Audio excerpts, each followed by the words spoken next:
Assalomu alaykum va rahmatullohi va barakatuh.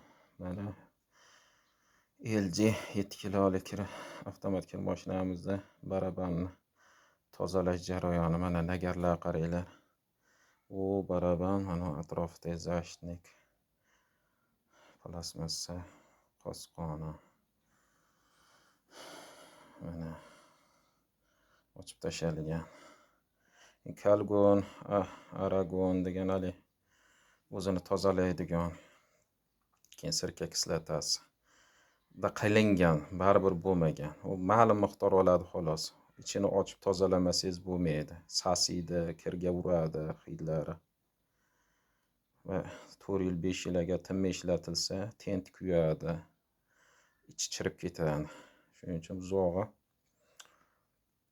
2 yil yo 3 yilda nazorat ostida tozalatib turish kerak.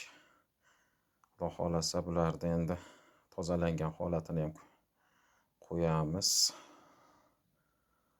Inshaalloh video qilib ishlarimiz Xudo xolasa Alloh qodir qilganicha sifatli, chiroyli qilib beramiz. Mana shu holat.